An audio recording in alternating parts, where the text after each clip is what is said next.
Hi, everybody. Welcome to Beyond Beauty, the real talk on beauty business.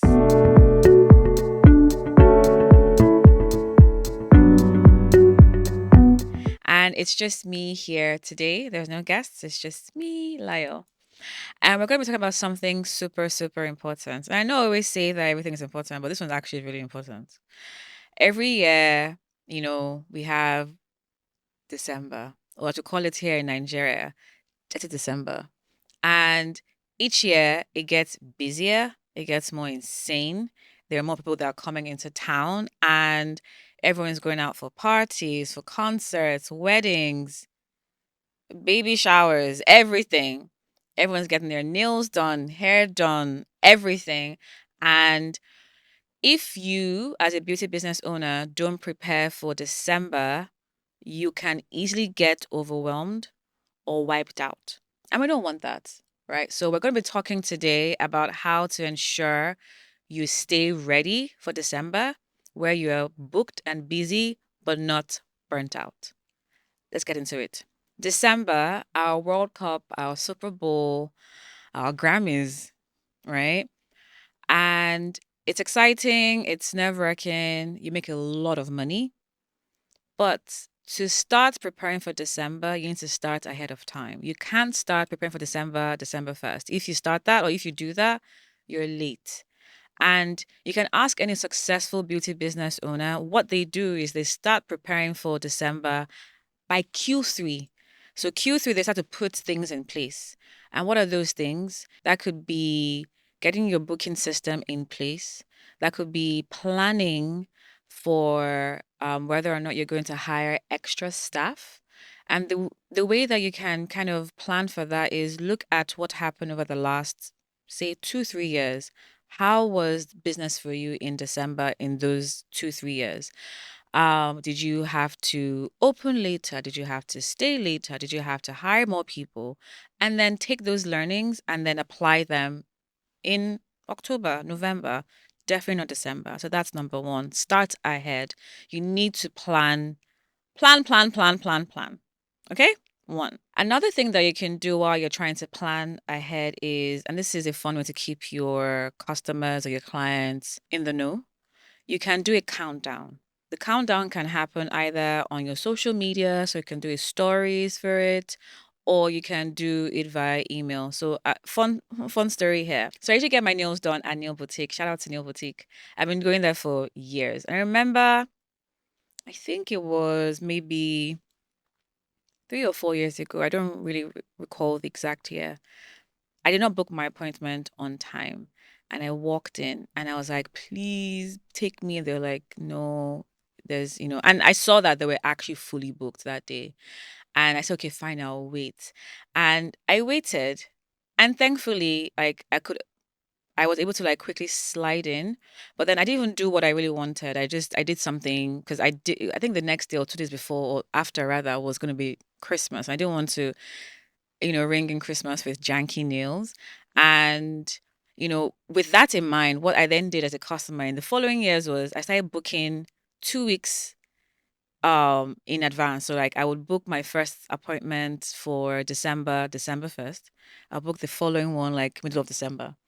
And then I think what, even they as a business, what they started to do was from November, they started telling the customers, book your December appointment now. I recall last year vividly, I actually got an email from them saying, hey, book your appointments now. And that always works, right? So because you don't want your customers to feel like, oh, you can't service them, but then also you need to also look out for yourself as a business, right? So how can you plan ahead so that you're not burnt out? And secondly, how can you plan ahead so that your customers know in advance that, hey, December is crazy for everybody. We want to serve you. We want you to come back. So can you just like, book? The second thing that we're going to talk about as a strategy to help you stay booked and busy but not burnt out in December is around your scheduling, which kind of touched on what I just talked about, right? So you want to schedule smarter, not harder. As you're seeing clients, and I know that a lot of times it's back to back, don't be afraid to put in little 15 minutes recovery time. 15 minutes to just go lay down, 15 minutes to just go and drink water or to really have or to have a short meal. Those 15-minute breaks actually matter and they count. You cannot do good work if you are tired, if you're burnt out. So don't be afraid to block off 15 minutes for yourself. The other part is also, you know, as customers, we have a bad habit of waiting to the very, very last minute to, book appointments, especially in December. Don't be afraid to put a premium on your time. So what that means is that, leading towards the actual Christmas day, you can start to either open up more slots on your schedule. Don't be afraid to put a premium on your time. If you're going to add hours, so you're going to extend hours, whether that's early or late, do not be afraid to put a premium on it. Customers will actually pay you. That's the truth. If they know that you're waiting later than scheduled, they will pay you for that. And again, rest is important. You cannot pour from an empty cup. You can't do your best work. You can't slay the hair or the nails or makeup if you're exhausted and running on fumes. You can't do that. Right. And then the other strategy would then be, and this is part of like scheduling smarter, is don't be afraid to bundle services, right? And the bundling works in two ways. Bundling such that you're able to do more in less time and that also you're able to get more value. The summary with this is you want to schedule smarter, not harder. You need to rest. And then if you're going to open up more slots on your calendar to accommodate customers, you should be charging a bit of a premium. Your time is money, right? And don't be afraid to charge a bit more. So the third thing that I would touch on, and I kind of jumped to this earlier, is on pricing. Money, money, money, money, money, money, money, money, money. So previously I had said, charge a premium on like when you open up extra days. I really stand by that.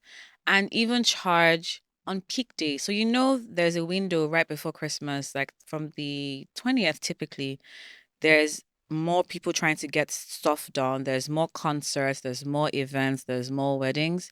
Charge a bit more.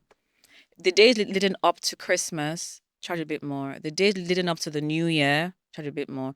And if we're going to go by how last year was, December actually is, or the madness will start by like November and would last well into January as well. So you need to think really smart or hard about how you want to handle your scheduling, as well as, okay, based off of like our history over the last 2 years, we know that we get an influx on the 23rd.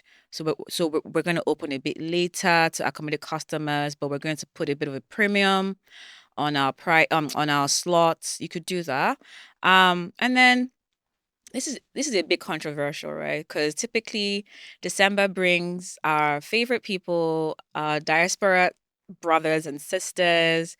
And I know last year on Twitter there was like some beef happening between, the diasporas and, the locals here in Nigeria. And as beauty business owners, obviously, people coming into your service or coming into your establishment to get a service done is great. It's even fantastic when they're coming in and because they have a bit more, I don't say money, but like Forex, right? So like the exchange rates allows them to spend a bit more. You don't want to forget your loyal customers though, just because there is an influx of dollars or pounds. Your loyals are the ones that keep you going after December is over. They are the ones that will come to you in April and they'll come to you in June and July when it's raining in Lagos, right? So you need to figure out a way where you can obviously keep your IJGBs happy, but then also keep your loyals happy. Make them feel like they matter and they're important. So it could look like sending out emails ahead of time or SMS or WhatsApp saying, hey guys, as we get ready for December, we want to ensure that you're fully booked. Book now, right? People like to feel like they're special. So don't forget that. Going off of, premium pricing on, premium slots, right? As well as guarding your energy, ensuring that you rest, planning ahead before December. What you also want to try to do is don't be afraid to say no, right? And I know that a lot of times you want to cater to your customers, you want to get a lot of customers in because one, it helps you make money, and money is super important. But you don't want to have a full calendar and then you don't want deliver good service or the service is not that like great where like the customer experience is not up to par or you are burnt out, right? So if there's a difficult customer, say no. It's okay. If, the scheduling just doesn't work for you, say no. If for whatever reason, it's the 24th or 25th, please go and spend time with your family. That's important as well, right? So I think the main thing is being aware of your capacity, right? And knowing how to balance, okay, yes, we want to, have a fully booked calendar, but then it's super important that you guard your time and you guard your energy. I think that's the main thing actually, energy. Because like I said earlier, and I'll keep saying this again, you cannot pour from an empty cup. You can't. Say no to draining last minute bookings. And one of the ways that you can actually prevent, well, I never say prevent, but like just ensure that people are booking in time and they don't waste your time, charge a deposit. It's December, right? What you don't want is a situation whereby, well, use me, I book for a service and I don't show up. Right. What then happens is that that time that I do that you booked me for is gone. That's time. That's money. Right. Charge a deposit. If there's any period where you should be charging deposits or prepayment is December. We've talked about planning before December comes about, right? We've talked about scheduling smarter, not harder. We've talked about how to try to balance keeping your loyal customers, happy as well as still catering to the influx of new customers and, IJGBs. Is it me that am I the only one that thinks that IJGB is almost like a slur? We don't mean it that way. New I guess I don't want to call them foreigners, but visitors, that's a better word. Visitors, right? You want to still try to cater to them, but keep your clients happy as well. So we've spoken about that. Um, and then energy management, right? Don't be afraid to say no. No is not bad. If you are fully booked, it's okay. No. If the time doesn't work for you, it's okay. No. And then the last thing that I want to talk about is so in December, it's a madness. Revenues are up, you make profits. But then January and February come about, and then things can kind of drop a little bit.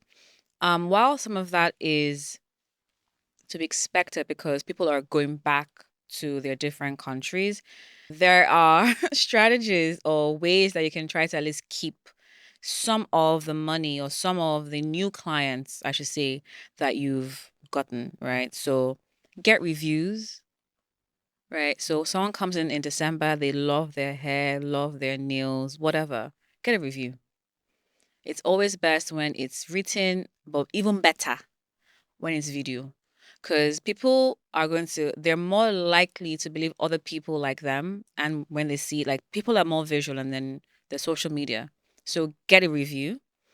Also, personalized follow ups, personalized thank yous. People like to feel special.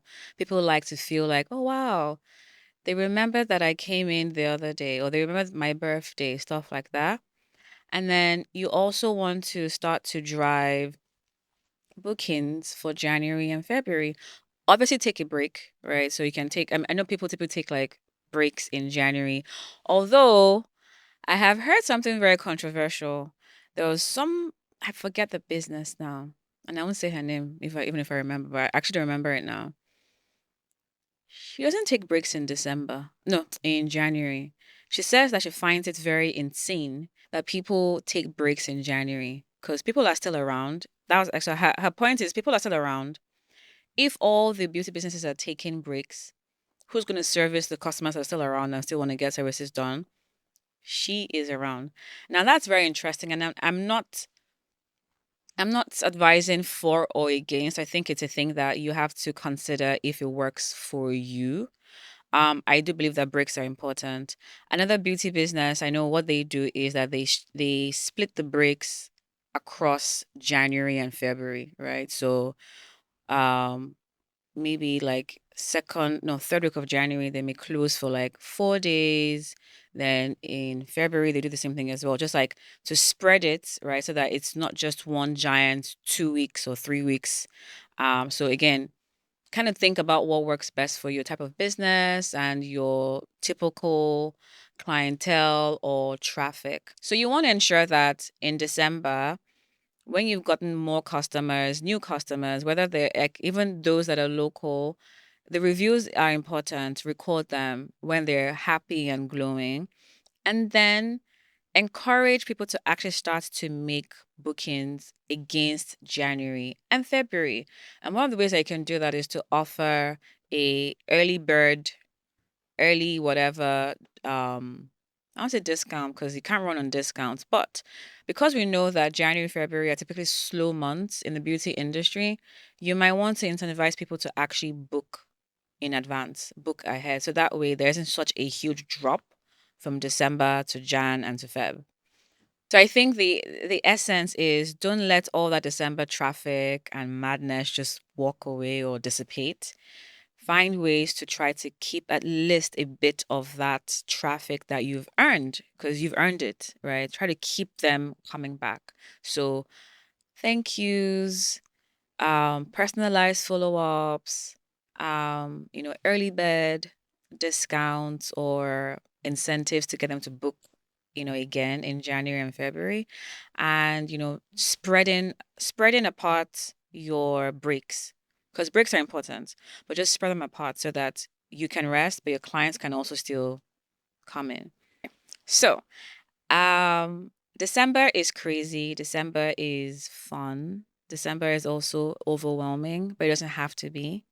You can still stay booked and busy, but not burnt out. So plan ahead. Like this one is actually really important. Plan. Start in October, please. I promise you there'll be a difference. Even your customers will actually realize, oh, wow, okay, these ones are ready for us. So plan ahead. Don't be afraid to say no if you really just can't do it. It's okay. Take little breaks throughout your day because you can't pour from an empty cup. You need to, put stuff inside yourself. So eat actually, eat. And then don't be afraid to charge a bit of a premium on, you know, high traffic, not high traffic actually, on I guess peak days or the days that are leading towards December, right? If you're going to stay open later to accommodate, you can charge a bit of a premium. And then also try to find a way to drive the traffic that you've earned in December into January. And don't be afraid to charge deposits. Your time is important. Your time is important. Your time is important. I'll end this by saying, the beauty businesses who win December are the ones who plan. Simple. They plan, they plan their schedule, they plan to accommodate for, an influx of people, they plan to hire more staff or not, they plan when to take breaks, but also accommodate their loyal customers and the new customers. So plan, like you plan, please. Um, as always, I hope that you found this episode insightful. We're going to be sharing a December rush checklist, just like a little checklist on how you can get prepared for December. I hope you find it helpful. And yeah, what other strategies are you using to get ready for December?